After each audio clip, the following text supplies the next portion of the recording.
Assalamualaikum warahmatullahi wabarakatuh. Alhamdulillah, alhamdulillahirabbil alamin, wa bihi nasta'inu ala umuri dunya waddin. Wassalatu wassalamu ala asyrafil anbiya'i wal mursalin, sayyidina wa habibina wa syafi'ina Muhammadin wa ala alihi wa sahbihi ajma'in. Amma ba'du.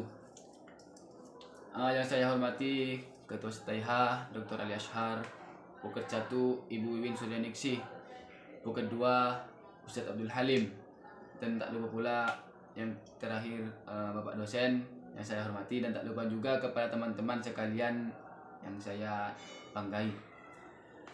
Perkenalkan, nama saya Muhammad Jawahir Hidayat. Saya dari Prodi Manajemen Pendidikan Islam semester 2.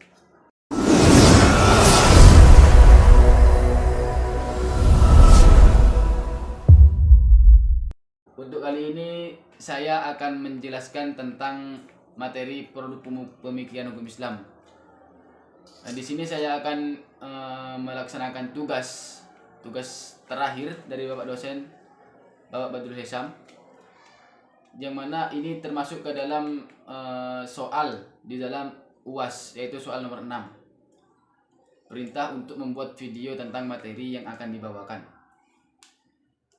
Di sini saya akan membawakan materi tentang produk pemikiran hukum Islam, yaitu adalah suatu hasil karya ulama atau hasil karya pola pikir para ulama pakar hukum Islam. Mereka itu menuangkan pikirannya, mengembangkan pola pikir mereka untuk mendapatkan ilmu-ilmu atau sesuatu yang ada di dalam agama Islam. Jadi mereka itu memutar otak, memutar pola pikir mereka untuk mengetahui atau mendapatkan sesuatu yang ada di dalam agama Islam. Nah, dari situlah muncul beberapa hukum, muncul beberapa metode, muncul beberapa teori, yang mana itu dihasilkan dari usaha atau pola pikir para ulama. Mereka itu berusaha dengan sangat-sangat bersungguh-sungguh atau berijtihad. Mereka itu setelah ada Al-Quran dan hadis, mereka itu berijtihad, yang mana di dalam ijtihad itu ada qiyas dan ada satunya lagi itu ijma'. Nah, dari kedua hukum itu, kedua produk itu, yaitu ijma' dan qiyas, itu adalah hasil karya pola pikir ulama. Jadi di dalam produk pemikiran hukum Islam itu ada dua. Itu ketika dikelompokkan ada dua kelompok, yaitu sumber pokok dan sumber tambahan. Sumber pokok itu adalah Al-Quran dan Al-Hadis, yang mana sudah kita ketahui kalau Al-Quran itu sudah berasal dari kalamullah, yaitu asli, tidak ada campur tangan dari manusia. Dan yang kedua adalah hadis, itu adalah perkataan atau perbuatan atau iming-iming yang berasal dari Rasulullah. Jadi hadis itu adalah bersumber dari Rasulullah. Sedangkan yang sumber tambahan itu adalah ada namanya ijma'. Yang sudah saya jelaskan tadi, ijma' itu ada dua, yaitu jadi yang sumber tambahan itu ada ijtihad. Yang di dalam ijtihad itu ada ijma' dan ada qiyas. Dan sumber tambahan yang kedua adalah peraturan perundang-undangan.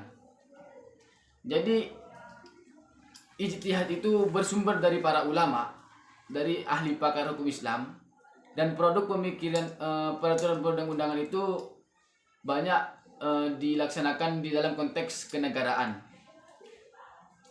Dari hukum-hukum itu ada beberapa faktor, yaitu ada 5 faktor, yang mana faktor-faktor ini bisa merubah atau bisa memanipulasi kepada hukum-hukum yang telah ditetapkan. Yaitu pertama faktor zaman, kemudian faktor tempat, kemudian faktor situasi, yang keempat adalah faktor niat, dan yang terakhir adalah faktor adat. Jadi kelima faktor ini bisa merubah atau bisa memanipulasi terhadap hukum-hukum Islam yang sudah ditetapkan. Seperti contohnya di dalam faktor situasi. Nah, seperti hukumnya memakan monyet, itu pada dasarnya hukumnya adalah haram. Dan monyet itu bukanlah hewan yang boleh dimakan. Jadi karena situasi, mungkin di dalam kondisi darurat, mungkin dalam keadaan ada di dalam hutan belantara, tidak ada makanan yang bisa dimakan, hanya menemukan monyet. Nah, disitulah yang dinamakan adalah faktor situasi.